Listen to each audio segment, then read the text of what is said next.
You will hear a number of different recordings, and you will have to answer questions on what you hear. There will be time for you to read the instructions and questions, and you will have a chance to check your work. All the recordings will be played once only. The test is in 4 sections. At the end of the test, you will be given 10 minutes to transfer your answers to an answer sheet. Now turn to Section 1. Section 1. You will hear a conversation between an agent from City House Services and a customer who wants to have her house cleaned. First, you have some time to look at questions 1 to 4.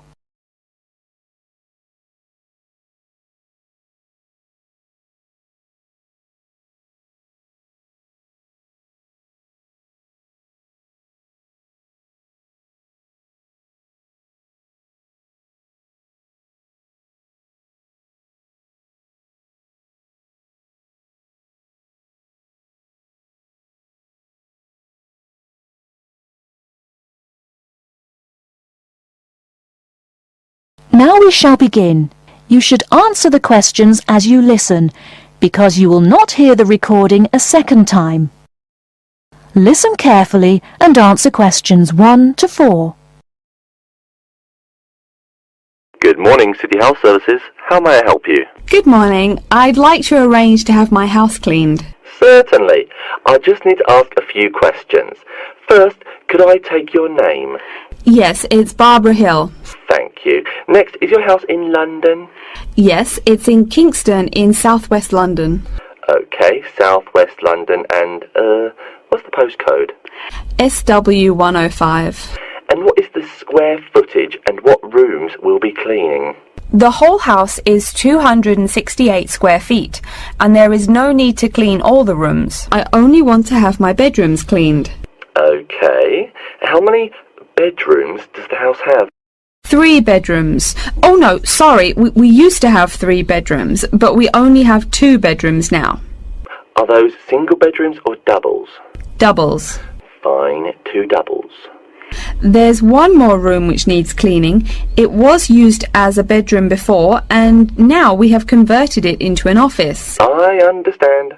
3 rooms have got to be cleaned. And are all of those rooms upstairs? Yes. Then downstairs we have a kitchen diner, conservatory and lounge. The kitchen diner is quite large and has the usual equipment: cooker with oven, refrigerator, cupboards and worktops. The conservatory has a lot of plants, but there's no need to take care of them. The lounge has a leather 3-piece suite and a large coffee table. Thank you. And do you keep any pets? Yeah, I really love keeping them. I've got 2 dogs and 3 cats. Okay, then if our staff come over to offer the service, please take your pets away. Have you looked at our service packages? Yes, I have one in front of me. Excellent. Before you hear the rest of the conversation, you have some time to look at questions 5 to 10.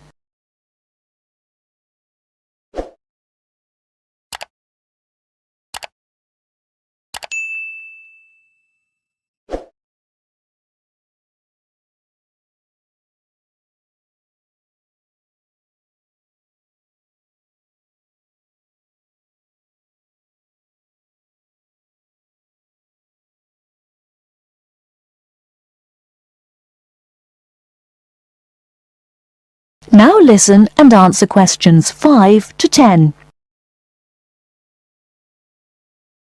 Any extra services you need? Switching bed linen, work in the garden, clean the glass in the conservatory, that kind of thing? No. Actually, replacing the bed linen, yeah, that would be good. No problem. I'll just make a note of that. How about curtains, mats and carpets? What would you like us to do with those items? The curtains. I'll have to think about that. I think we should have the carpets cleaned really well every quarter. Mats can just be done with the laundry. Of course. How about clothes? We can have our staff wash and iron them, or we can have them taken to a dry cleaner. Washing and ironing. No, just ironing. That'll be okay. Okay, fine. I know quite a bit about what you want now. I should let you know that we're located on 12 Amy's Road. That's Amyes. And we work on from Monday to Sunday except Tuesday and Wednesday. Could you let me know when is convenient for you?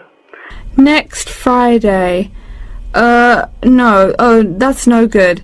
My son invites his friends over in the afternoon that day. Perhaps next Thursday or next Saturday? Let me check. Okay, next Thursday. When is it convenient for us to come over and provide the service? Is it okay if we come in the morning? Or we may come in the afternoon. It depends on your schedule. I'm okay with any time.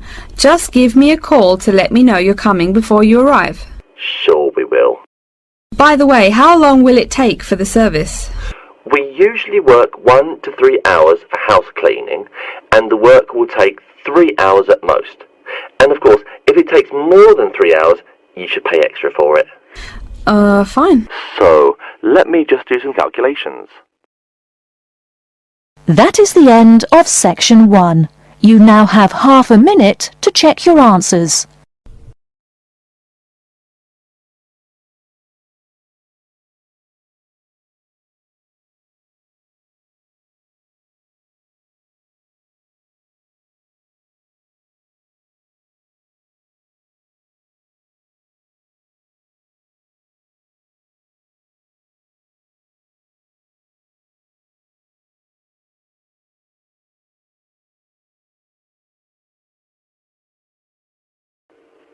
Now turn to section 2. Section 2. You'll hear a talk by a security worker from Sydney Airport who is introducing the day-to-day operations of the Australian Quarantine Service. First, you have some time to look at questions 11 to 17.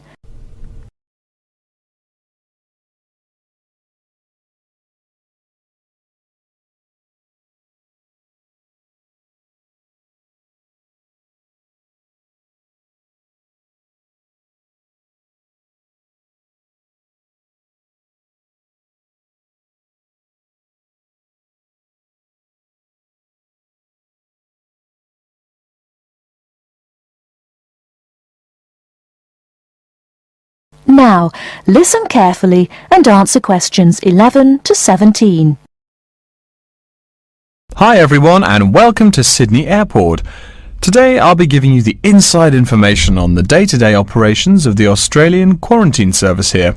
We hope to provide you with a better understanding of why such heavy security regulations are necessary by educating you on how we operate and why we do the things we do. We're not here to try to persuade you to fly through Sydney Airport, though we hope you'll find your experience relatively stress-free and comfortable. First things first, our personnel. Can anyone guess how many people work at Sydney Airport? We have 200 alone working in Terminal 2, so can you guess how many in the whole airport? I heard someone say 360. That's getting closer. What? Did someone say 2,000? That's way too high. Sydney Airport actually employs 440 people. A lot, right? And about half of those employees work in security-related matters. Moving on to our not-so-human employees, let's come and see our favourite pooch, Milton. Milton is our best drug-sniffing dog on the force. He's friendly to most people. You can even come pet him at the end of our tour. Burnouts, beware though. He'll find everything. Notice that even though there are so many of us around him, Milton stays quite calm. This is the precise reason he was chosen for the job. Dogs that are chosen are not predisposed to sniff out different narcotics. That's something we teach them already. So here's a part of the airport most people never notice, the cargo transport terminal. This is where packages are shipped to and from. Normally we ship around 4,400 packages per month. In this airport alone, over 52,000 packages were shipped in and out over the past year. We ship to and from 170 different countries. Not bad, eh? Probably it will go up to over 72,000 packages this year. And despite over 100 flights in and out of here daily, the number of lost or delayed packages is impressively low. If you send your package through here, rest assured we'll get it where it's going. Let's move on to the area most of us are familiar with, the passenger terminals. In order to be allowed into this area, you must pass through security with your ticket and, if you're travelling internationally, your passport. If you're travelling domestically, you just need a legal form of ID.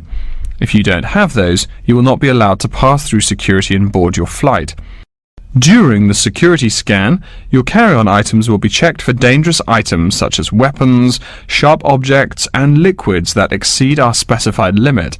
If you attempt to pass any of the prohibited items on this list posted at the entrance, you are still allowed to board the plane, but you'll be given a warning and your item will be confiscated. Don't worry, we will not arrest you for having too much shampoo in your bag or anything like that. We also search your carry-ons and parcels for any perishable items. We prohibit the transportation of local vegetation and prohibit parcels containing any insects in them. You may or may not have learnt about this in biology class, but when some plants are introduced to a new environment, they spread wildly and wipe out the current species around it. It is important to control the introduction of new plants into an ecosystem, so we must prohibit the transport of any fertile seeds. So what happens to parcels containing possibly suspicious items? It's of course something we do not take lightly here. If an object passes through the scanner that appears suspicious in any way, it is separated out for manual search by a member of our trained security personnel. If an illegal plant or simple sharp object like a pocket knife is found, it is simply disposed of in our biohazard waste containers, and the package itself is returned to the sender, or passenger if it is for a passenger flight. More serious weapons are reported to higher authorities for investigation. Before you hear the rest of the talk, you have some time to look at questions 18 to 20.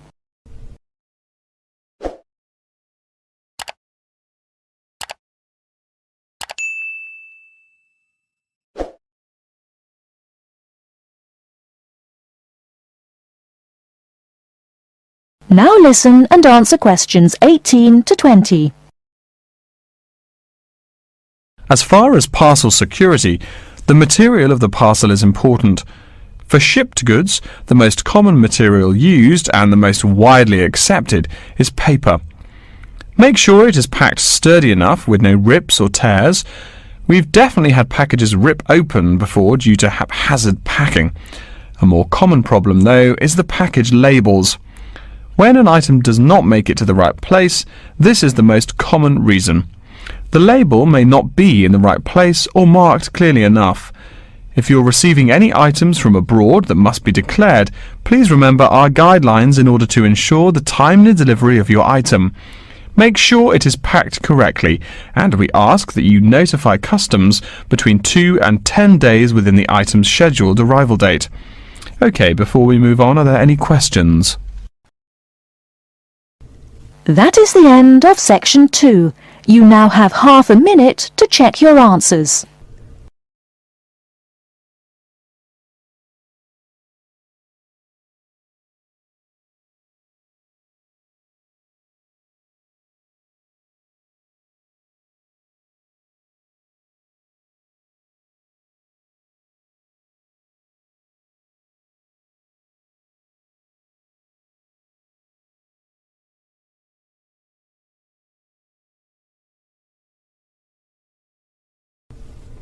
Now turn to section 3.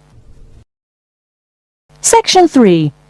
You will hear a librarian called Adam Smith talking to the students about how to use the facilities in the library. First, you have some time to look at questions 21 to 26.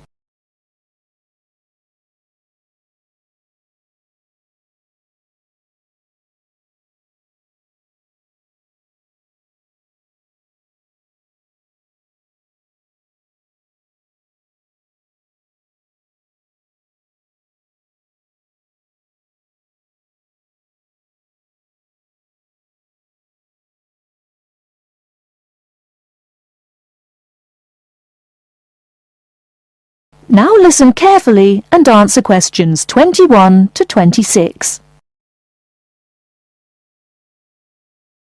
Welcome. Please come in and gather over here around the tables. My name is Adam Smith, and I'm the librarian here. I'll show you around today and explain how to use these facilities. Hopefully, when I'm done with it, you'll know the ropes. And please feel free to let me know of any questions or concerns that you may have. Now we're at the gate of the library. Upon entering into the door, you'll find that the restrooms are on your left-hand side, and opposite them is a photocopy room. Many of you are wondering about the check-in and check-out process. What you have to do is go to the circulation desk, which is to the east of the photocopy room. The reading room is a really large area in the center of the library, just to the north of the circulation desk. I'm sure you won't miss it. If you're here to do research, this is where you should bring books to look through. However, if you're here to do any group projects or other interactive activities, I advise you to use one of the study rooms, which are just to the east of the reading room. Moving on to the southeast corner, we have the periodical section, just next to the study rooms. We have a collection of different newspapers and magazines in this section. You can get last week's weather reports, or all the top stories 5 years ago. Our periodicals can be traced back 20 years to the time when our school library was built. Our first question. Yes. Can we check out magazines from the library? I'm sorry, but you cannot take any periodicals out of the library. You're welcome to read them for as long as you want while you're here, but you cannot check them out. I wonder if there is any place where we can get some food in the library. Do we have a store here? Of course. The Food Service Center is just meters away from the study rooms. It's on the northeast corner as you look at the map. The Food Service Center offers different kinds of snacks, though it's not big. Well, moving on along to the west, you will find the Video Resource Center on your right hand. We have educational videos and documentaries, as well as major motion pictures.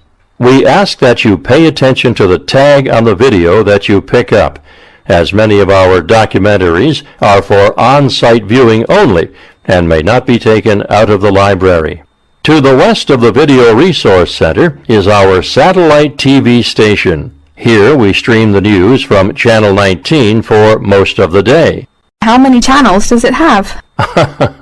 It does have nearly 200 channels, but we generally will give top priority to channels with some big events, like presidential addresses or other breaking news.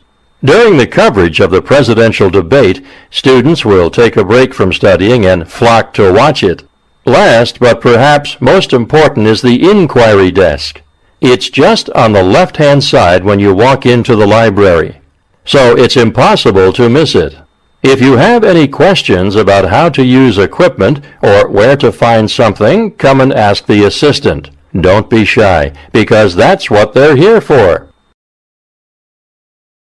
Before you hear the rest of the talk, you have some time to look at questions 27 to 30.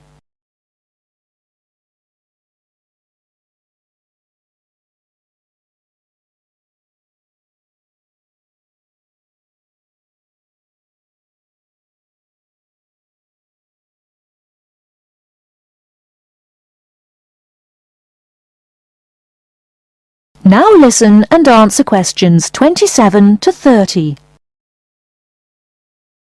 Speaking of questions, one of the questions we get asked is how to actually check out a book once a student has picked one out. If it's a fiction or non-fiction book, look for the pink and yellow checkout card inside the back cover of the book. You can also find information about the book on these cards, including its publishing date, genre, ISBN, and a log of dates it's been checked out before. Present this card to me or any library assistant, and we'll stamp it, and then the book can be kept for 3 weeks. You can find general information on a field of study by using one of our subject guides. We have them on paper here, but any of our computers will allow you to search within fields as well. What if the library doesn't have a resource we're looking for? Great question. I'm going to address that. Our library is a network with a number of other universities in the area. So if there is something you're looking for and it's available somewhere in the area, we'll be able to get it for you. However, there are universities which are not part of the network, so we do not share resources with them. If you want more information about the library and its resources, you'll find it in a labeled blue folder on my desk in the Enquiry section. Okay, so that's a lot of information all at once, and I don't expect you to remember it all. The most important thing is please be respectful of the staff, and if you need help with anything at all, come and ask me or one of the assistants. All right, any questions? That is the end of section 3. You now have half a minute to check your answers.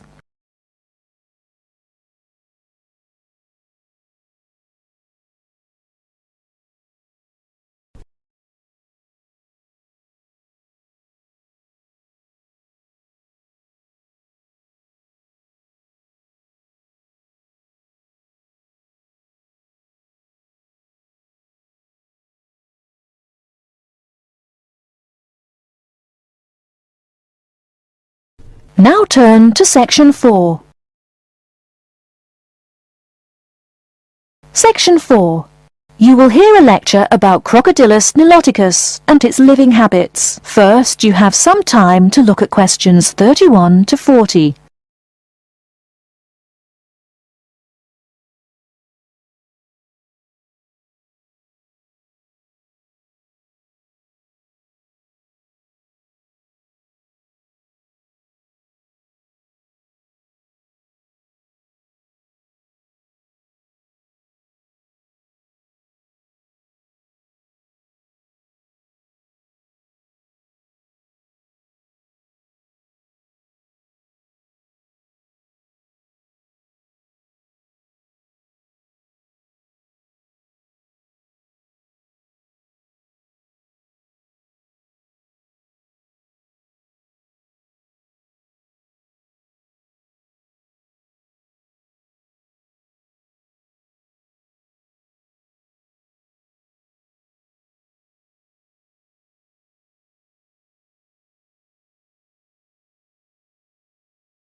Now listen carefully and answer questions 31 to 40.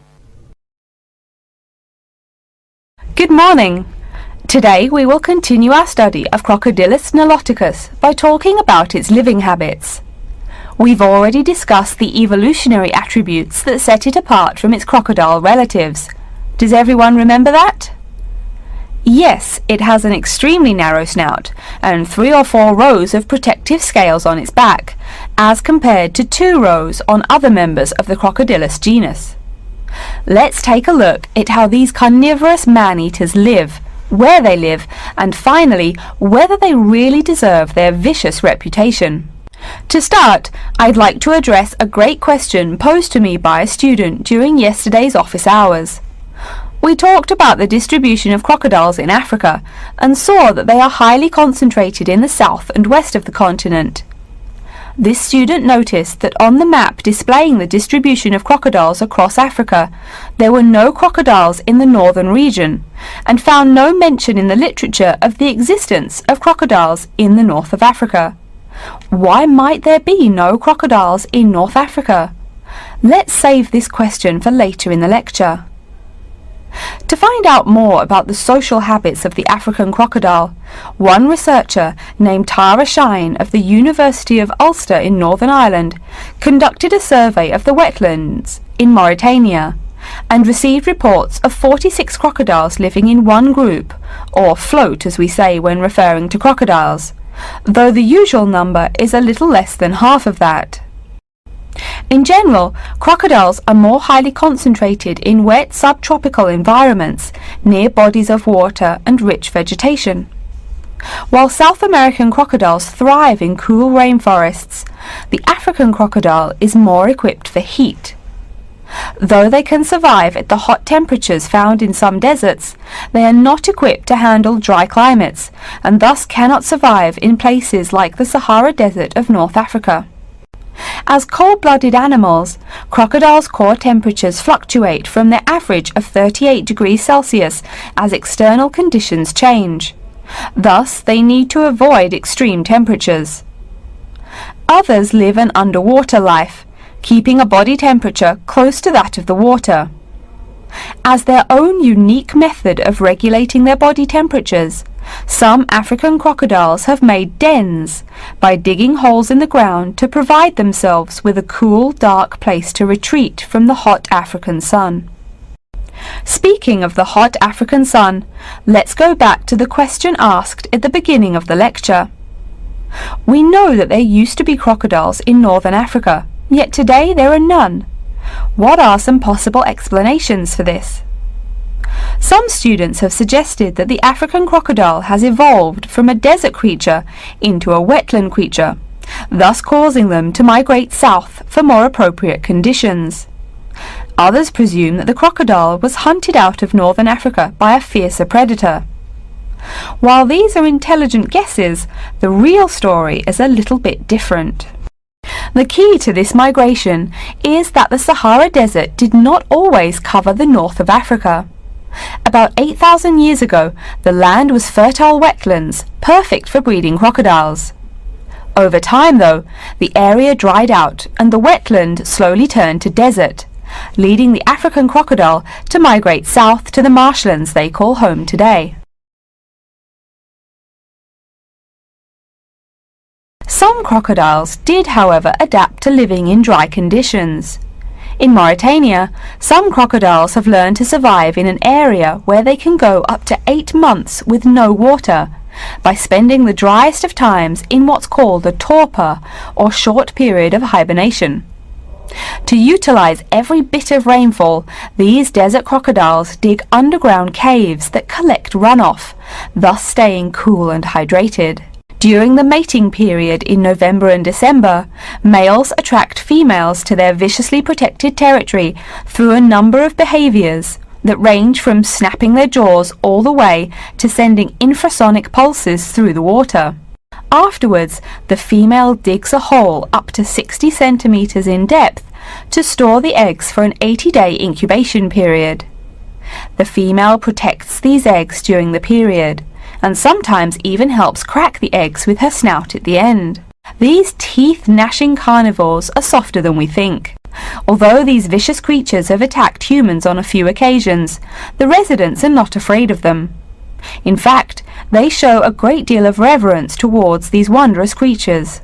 Some say that crocodiles bring water to their habitat, so if they leave, they will bring the water with them. Obviously, this is not true, but it demonstrates the admiration the inhabiting people have for crocodiles. Generally, crocodiles do not predate on humans. They attack when humans populate the crocodile's habitat, instilling fear and uneasiness in the crocs. Like any other species, crocodiles are known to attack when feeling fear. There's still a lot more to be discovered about the African crocodile. Researchers want to know more about the population size, how many crocodiles inhabit Africa in all, how they form separate floats, etc. There is still also much to learn about migration patterns and relations to other populations of crocodiles now found in other parts of the world. Next time, we'll examine a few specific case studies of crocodile populations in southern Africa. That is the